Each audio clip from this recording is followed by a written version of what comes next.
Hello, everyone. Welcome back to Police Quest. So, we just left Carol's Caffeine Castle. We are back in our car, and I guess it's time to drive, as Glottis would say. And yeah, so once again, there's not really much for us to do at first other than just drive around and wait for something to happen. Yeah, there's no specific action that you cruise your beat, just aching to write a ticket. Yeah, somebody mentioned that this message is going to show up eventually. I have to say, I think this message kind of portrays police in a bit of a bad light because, police are supposed to be enforcing order. Law and order is supposed to be what they stand for and what they want. If they don't have to write any tickets, that means that people are obeying the laws, and that should be a good thing. You shouldn't stress out, you shouldn't regret that you haven't written any tickets. If you haven't had to write any tickets, that means that people have been driving correctly. It's kind of related to the whole idea of ticket quotas. I don't know if ticket quotas officially exist anywhere. Some people say that ticket quotas don't really exist because it encourages the writing of spurious traffic tickets. But at least unofficially, I think many police officers kind of feel the pressure, feel a certain need to write tickets, or else they might, be perceived as underperforming. Yeah, just taking to write a ticket. I don't know. I mean, again, a lot of the things in this game, it's not really clear who wrote them or who put them in the game. People have already speculated that a lot of things in this game were probably put in there by Al Lowe, because Al is a bit of a character. He's not a bad guy, but he certainly has a particular. Oh, here we go. Did you see that red sports car run that red light? I'm not sure if you folks noticed that, but I just happened to notice that car went right through the red light. So what we are going to do now is give chase. And you know what? I'm going to do actually is I'm going to go ahead and save first because it is a bit tricky sometimes. So I'm going to go ahead and speed up. So now I'm driving at slightly fast. There we go. Wow, that car just kind of slid over to the right side of the street. Okay, so you activate your red emergency lights and observe the sports car pull to the curb and stop. So again, I pressed Shift 8 to speed up, which I believe activates the car's lights, but not the siren, even though sometimes I don't see the lights flashing on the little, on our tiny little car here. But anyway, okay, so we have successfully executed the traffic stop. Now let's go ahead and press Shift 4 to switch here and open door. And let's see what's going on here. Let's take a look. Well, just what every poor little rich girl needs, a little red sports car. All right, so let's go ahead and take a look at the woman who is in the car. As you look into the car, you wonder, can this be happening? Oh, it's the moment of your dreams, Sonny Bonds. This is the moment you've been waiting for. The young lady has a smile that could melt the polar ice caps, beautiful flashing eyes, gorgeous hair, and her unbuttoned blouse makes it obvious she has nothing to hide. Oh, might want to get the children away from the YouTube for this one. All right, look at her again. As your eyes meet, you're momentarily stunned. What a face! What a pair of eyes! What? Yeah, okay. Again, I kind of want to say this might have been Al Lowe's handiwork, but who knows? I don't know Jim Wall's style really. I don't know if he. Yeah, hard to say. Hard to say if this was written by a cop or somebody who wanted to poke a little fun at. Anyway, let's go ahead and talk to the young woman. She smiles. My name is Helen. Helen Hotz, she says, as heat detectors go off for miles around. What's yours, handsome?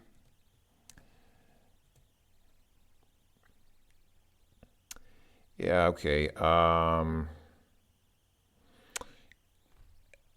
Do I just say... Wait, no, I don't want to... I don't want to answer her question directly because that's losing control of the situation. That's letting her steer the flow of conversation. So I think probably a better thing to do is, hold on, let's see, what do we do here? Let's go, oh, actually, you know what I forgot to do? Hold on, let me see. Can we still do this? Ask for license. So this is her driver's license. Being the veteran you are, you overcome temptation and stare the young lady straight into the eyes. May I please see your driver's license, ma'am? You know what I forgot to do though? I wonder if it's too late. Theoretically, I could still do this, but hold on. You know what? Let me actually restore here just for a second because there is something that I was supposed to do and forgot. So let's try this. Pull over again. There we go. Okay, that worked. What I forgot to do is look at the license plate. Look, her license plate says, "Oh my MG, oh my machine gun." Isn't that cute? Okay, what I forgot to do is radio the plate. Dispatch, this is 8332, run Wanson Ocean, Henry, Mary, Yellow, Mary, George. Oh, I see. This is, oh wow. Okay, so this is the. I actually don't know which phonetic alphabet this is. So many of you might be familiar with what I think is sometimes called the NATO alphabet, which uses words to represent letters because sometimes if you're speaking over a radio with a bad radio link, letters like, for example, M and N can get very easily mixed. But the one that I know, which you learn when you're flying, which I did, uh, uses completely different words. So this would be Oscar, Hotel, Mike, Yankee, Mike, Golf. So this is the same idea, just uses completely different. I wonder if this is this something internal to some police departments or I don't know. Oh, speaking of which, I want to briefly mention. That reminds me, the 10 codes that you see in this game, the radio codes, and when I say 10 codes, I don't mean there are 10 of them. I mean, they start with 10. Like, again, 10-4. Everybody knows 10-4, right? Those codes are fairly international, but this game also uses 11 codes that start with the number 11, and those are internal to the CHP, California Highway Patrol. And so those reflect the fact that this game was designed by a former CHP officer. So 10 codes are pretty international, although they are discouraged now because different places in the world may associate different meanings with them. But 11 codes are California Highway Patrol internal. Anyway, sorry, bit of a tangent there. I just wanted to give some background information. So running a check on her plate to see if the car is stolen. Dispatch returns with the information requested. Oh, my MG is currently registered to Helen Hotz. No wants, meaning the car is not reported as stolen or to be repossessed or anything like that. Okay, and we got 1 point for that. Good. Okay, let's go ahead and try this again. Let's go ahead and take a look at the woman in the car. And let's see, was there anything else that I should do? I don't think so. I think here we can just go ahead and carry on as I was doing before. So, okay, so we're here. Let's go ahead and talk to the woman. Right. And if she... let's try doing this a couple of different ways. Let's see what... okay, let's do this properly at first, and then I'll save the game and try to do this improperly. So instead of answering her question and saying, I'm Sonny Bonds, you want to go somewhere? Let's go ahead and just play it by the book, ask for her driver's license. So yeah, she's Helen Hotz. She's a female, apparently. 5'2", 105 pounds, black hair, blue eyes, she was born on Valentine's Day of 1966. And the street she's on is actually called Gyrate Court. Not Gyrate Crescent. Crescent is CRCT is court, I think. Live in California, restrictions none, which is probably also supposed to be a double entendre. Being the veteran you are, you overcome temptation and stare the young lady straight in the eyes. May I please see your driver's license, ma'am? She's hopping mad as she yells, "Oh, you cops are all alike. All you care about is making your quotas. Well, come on, snap it up. I'm in a hurry, Mr. Big Shot Traffic Cop." Yeah, it's a funny thing. I just mentioned ticket quotas. Officially, at least, most police departments deny the existence of ticket quotas. They publicly state that they don't have quotas because, again, quotas are generally seen as bad. I mean, if you see somebody who needs a ticket, you write them a ticket. Otherwise, it's okay to not write a ticket if nobody's breaking the law. Anyway, guys like you make me want a big dip of... Wait. Guys like you make me want a big dip of snuff. What's... I'm assuming that means snuff tobacco, but I've okay. You never give a decent girl a break. You just hassle people. All right, let's go ahead then and write the young lady a ticket. I guess she was, in 1987, she was 21 years old, actually, so she was pretty young at the time of this game. Politely tell her, you ran a red light back there, miss. Today, you would probably not use the word miss when addressing a woman. I'm truly sorry, sir. I honestly did not even see that red light. Is there anything I can do to convince you to let me off? And I do mean anything. Um, So this is not a Leaders of Larry game. You do not actually get the result you might be hoping for if you accept her generous offer to let her off the hook. So we'll say no. I'll say once again, write ticket. She frowns again. You carefully fill in all the necessary information on the citation. She says the same thing again. Do I need wait? You can only write one ticket per violation. That is actually not true. Or actually, okay, you can only write one ticket per violation, but if it could be that she is being charged with more than one thing, maybe she could be charged with speeding and running a red light at the same time. Those are possible. Anyway, okay, let's go ahead and so I think what I'm supposed to do first is give her license back before we give her the ticket. Actually, what happens if we give the ticket first? She hasn't signed it. All right. Hold on. Let me give her the license back. I think that's proper procedure too. Why do I keep typing give her? Not give her, give her. Give the license back. Okay. And now sign ticket. You hand her the ticket book and your pen. Please sign at the X, ma'am, you politely instruct her. She hands her ticket book back and suggests with a sarcastic smile, Why don't you shove that pen where the sun don't shine, officer? Mommy and Daddy, really. I've actually never understood what this line here means. Can somebody explain what does she mean by mommy and daddy really? I really don't I do not understand the intention behind that line. If somebody gets it, then please let me know because I'm just not clued into that. So okay, it says she gave the ticket book back, but did she actually sign the ticket? Yeah, okay, she signed. Okay, so give ticket. She verbally pounds you again. Officer, did your mother have any children that lived? This joke also doesn't make much sense intuitively. I remember looking this up once because intuitively it doesn't make any sense. Obviously, we lived. So I remember, and the same insult appears in Space Quest 5 at the beginning. So I remember looking it up and thinking, what is that supposed to mean? But I forget the meaning behind it. If anybody wants to explain this joke, please feel free because it doesn't make any intuitive sense. Obviously, we are alive, and so the mother must have had at least one child who lived. So I don't get it. I don't understand. And even if she didn't, so what? Like, what's the? I don't understand the insult. I'm too stupid to get what this young woman is implying. So please, if anybody is street smart enough to understand the insult, please clue me in. All right, I think that's all. Can we thank her? Get lost, jerk. Have a nice day.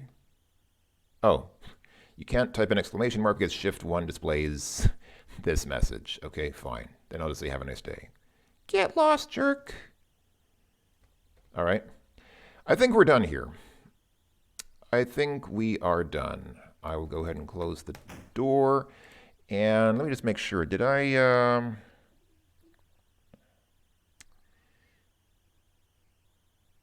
Yeah, okay. I think I did everything that I need to do. So I'll go ahead and save the game here. Gave ticket. And let's go ahead and do this all over again. But let's do it all wrong now. So let's go ahead and... Oh, she turned right this time. Did I lose her? Oh, no, she's there. There we go. Okay. Let's go ahead and just... So let's answer her question this time. Instead of just getting right down to business, let's answer her question. So she says, what's your name? Our name is Sonny Bonds. Maybe he's into bondage. Good day, ma'am, you say, trying to keep your glance high. I'm Officer Sonny Bonds. Okay. So how do we respond to this? Do we just say yes? Oh, okay, that works. You quickly trade your integrity for a shot at cheap thrills and torrid sex. My phone number is 555-4369. They even put a 69 in it just in case somebody didn't understand and thought, well, why is the woman inviting him out for coffee and cookies? I mean, there's nothing wrong with that, is there? Okay, give me a call sometime. All right, thanks. She sounds very grateful. She says, "Thank you, officer. Please call me in soon." All right. Can we actually? No. Okay. She won't. She won't do anything now. She just says, "Please call me in soon." Well, oops. Oh, you probably already have an idea of where that's. You just made that broad's day, Studley. You probably already have an idea of where this is going. Actually, wait. Can I? I don't. Oh, if I say call, we call the police station and let them know where we are, which is completely pointless, I think. Let's see. How do we? I guess I can go back to the police station. Actually, is there even a telephone at the police station? The only place I can think of to make a phone call is Carol's Caffeine Castle. But where was that? I actually don't remember where that was now. That was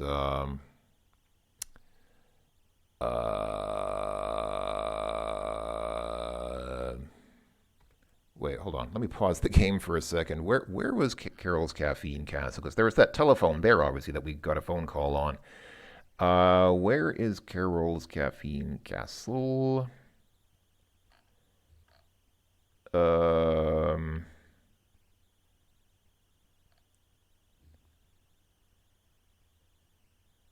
Oh, it's A3. Okay. Sorry. Okay, so it is square A3, so we're actually not far. If we just go one square to the right, are we gonna... Oh, this red light's taking a while. Okay, there we go. Okay, so is it gonna be... Yes, it is. There it is right there. Okay, so let's go ahead and do this again. Let's park here. There's nothing of interest here. Do I need to get closer to... There we go. I guess we did. Okay, so open door. Get out of the car. I guess we can close the door. We don't need to lock the door, do we? How can you do that? How do you lock a door? That should be the title of this video. It's been a running theme for this game so far. Okay, so let's go ahead and dial the phone. Number to dial. What was her number? I wrote it down, or I typed it out. Her number was 555 4369. All right, let's... if anybody wants to make any bets as to what happens now, place your bets, because I'll just give you a spoiler alert. This is probably going to end exactly as you think it will. So yeah. Oh, hello. Hello. Yes, Helen speaking. Oh, uh, I don't know who you're trying to call, Sonny Bonds, but I recognize your voice. This is Helen Hacker, you pervert. Oh, is she a computer hacker? You're in big trouble. Oh, it's Police Commissioner Hacker's wife. And you are knee-deep in whale doo-doo. I don't think... Isn't doo-doo spelled with two O's? I mean, like D-O-O hyphen D-O-O? I might be wrong. I think it's not a scientific term as far as I know. And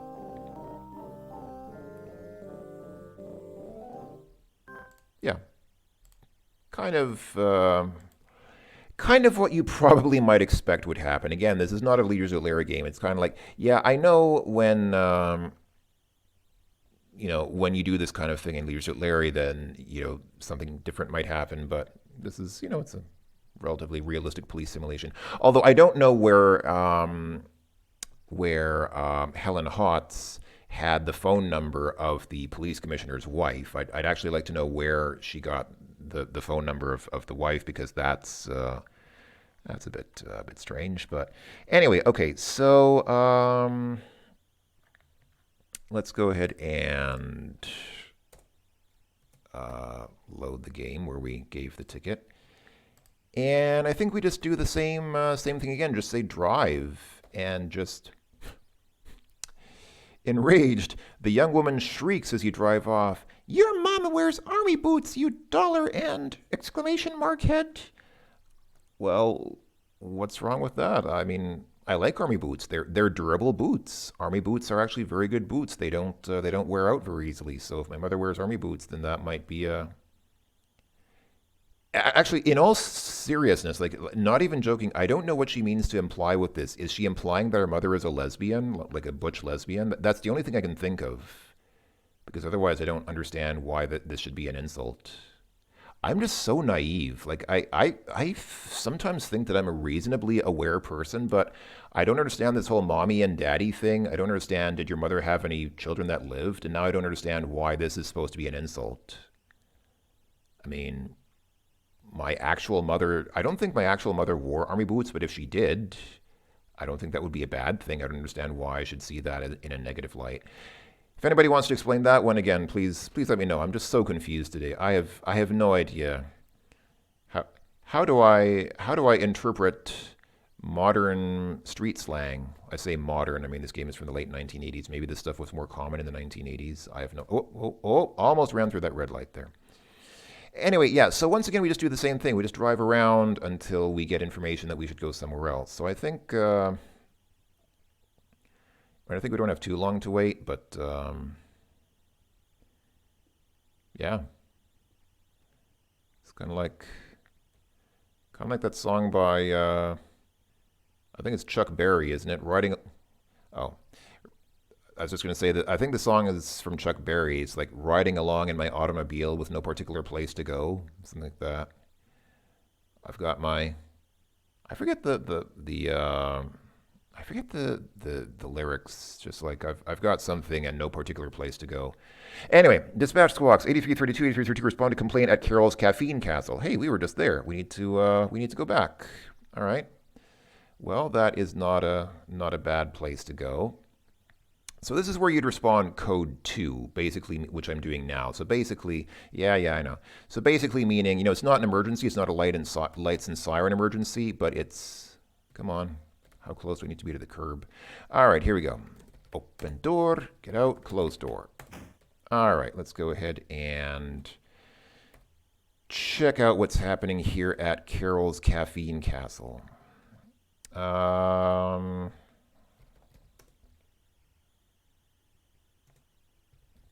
we need to talk to Carol? Carol is a very busy woman. Yeah, I get that, but Carol's obviously upset as she blurts out in a loud tone of voice. Oh, Sonny, those drunken bikers in the bar next door are taking up all the parking places in front of my cafe. They just have no consideration for others. Where are my customers going to park? Would you ask them to move their motorcycles, please? Great, another chapter in your life of big time crime stopping, parking space hogging. So, can I talk to Carol again? Oh, she says the same thing. So, okay, I don't like this for a couple of reasons. I'm going to pause the game just for a second. So first of all, being a cop is not just all about glamour. In fact, I think it says in the manual for one of the Police Quest games, I think probably not this one, maybe Police Quest 3 or something like that. One of the Police Quest manuals says being a cop is about 95% just total boring routine and maybe about 5% of actually fearing for your life and feeling like you're in an action movie or something. Most police work is boring routine, and it should be that way. I mean, I don't think that cops want to be like Rambo, just charging into the battlefield with a machine gun and just gunning down the bad guys. That's not what being a peacetime police officer is about. So I don't like the way that it kind of complains about like, oh, this is boring, just doing parking enforcement. Parking enforcement is part of a police officer's job.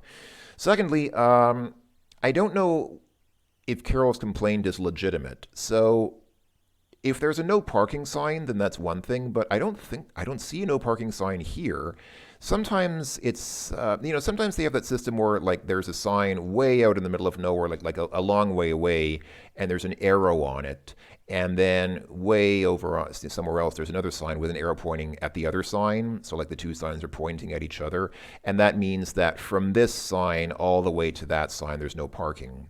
So if that's the case, if we're in a no parking zone like that, then yes, then these bikes are illegally parked. But I don't think that's the case. Like, can I, oops.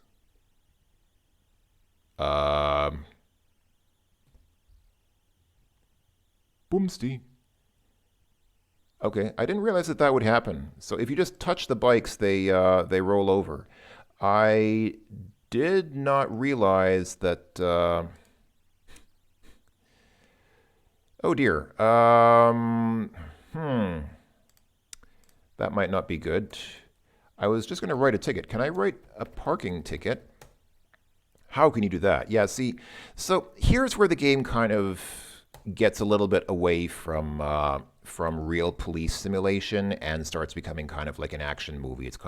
It's a little bit like the beginning of Terminator 2, where, well, actually, no, I guess it's not, because Terminator 2 wasn't about knocking bikes over. It was more about taking a biker's clothes. But, you know, this is now getting away from real proper police procedure and kind of into the realm of 80s macho movie fiction. So we're supposed to go into this bar here, I guess. As he heads for the back room, the bartender mumbles under his breath, "Here comes trouble." The leader of the Sponge comes over to you and says, "Well, well, if it ain't the Tidy Bowl man." Actually, no, I'm not. In fact, judging by the experience that we had in the restroom next door, I think the bowl probably isn't very tidy there. Let's go ahead and talk to the guy here. "What the punctuation do you want, pig?" The animal in the black leather jacket says, "We don't talk to no pigs." Are you sure about that, sir? Maybe you want to reconsider your generous offer, because I'd like to talk to you about your motorcycles, even though I don't think that they're illegally parked. "We don't talk to no pigs, huh? All right. What am I supposed to do here? Ask biker to move bikes. How can you do that? Move bikes? How do you... Whoa.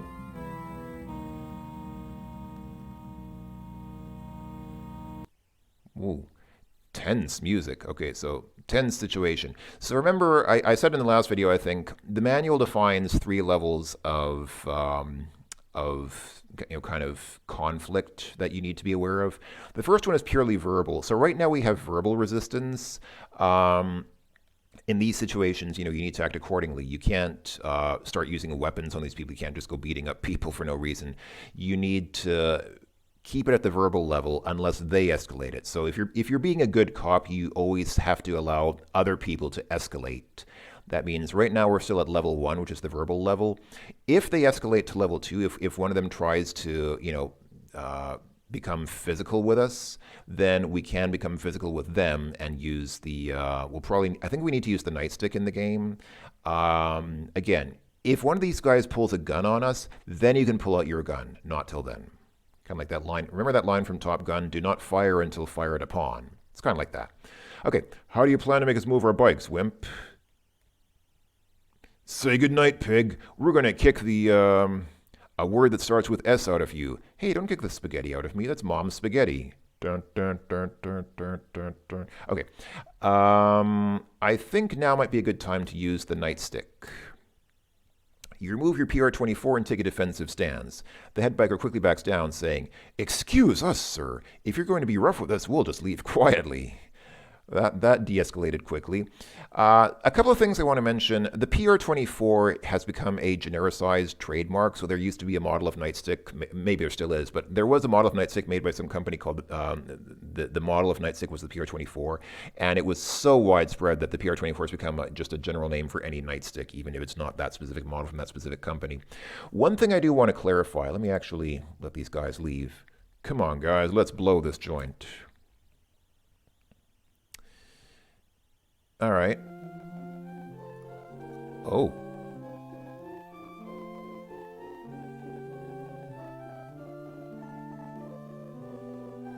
I'm just letting this music play out.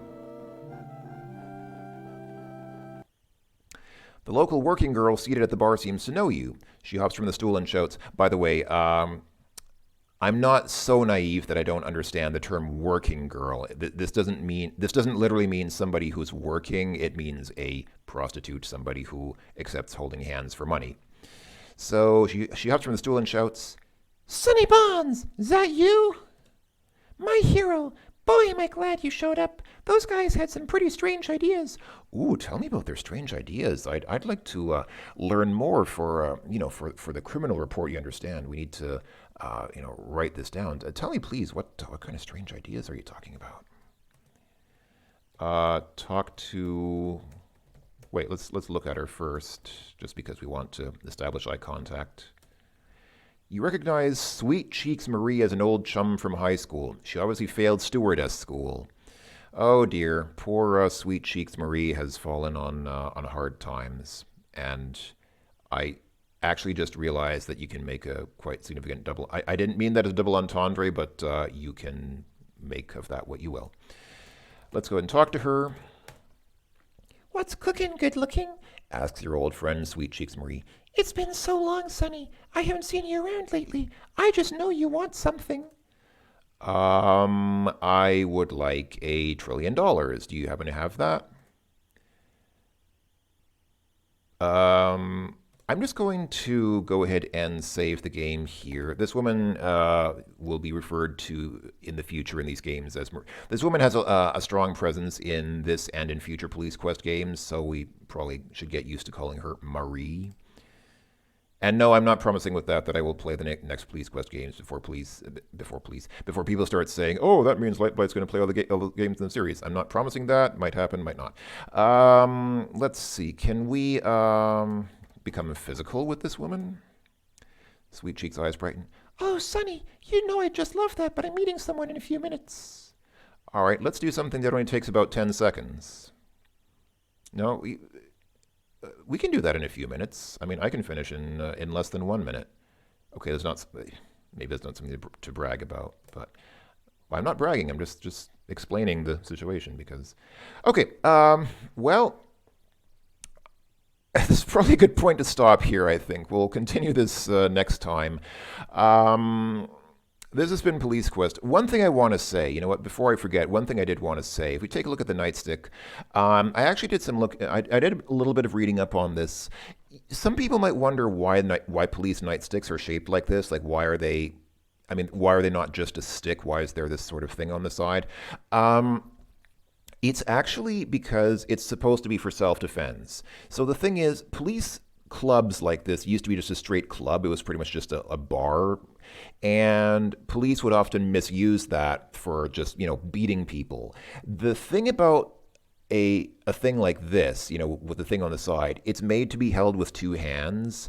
And it actually makes it not very good as an offensive weapon. It's not really good for hitting people with.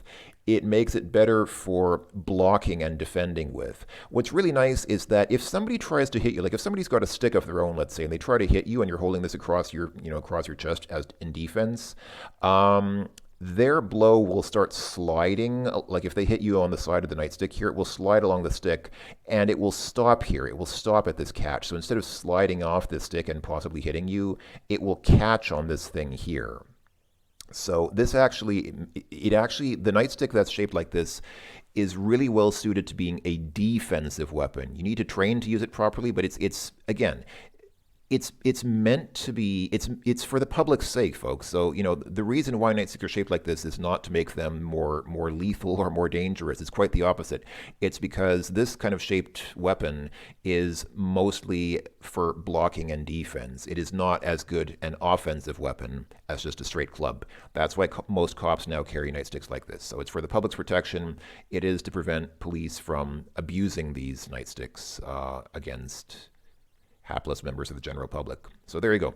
That was your lesson for today. Thanks for watching, everyone. I will see you all next time here in more of Police Quest in pursuit of the Death Angel. Until then, bye-bye for now.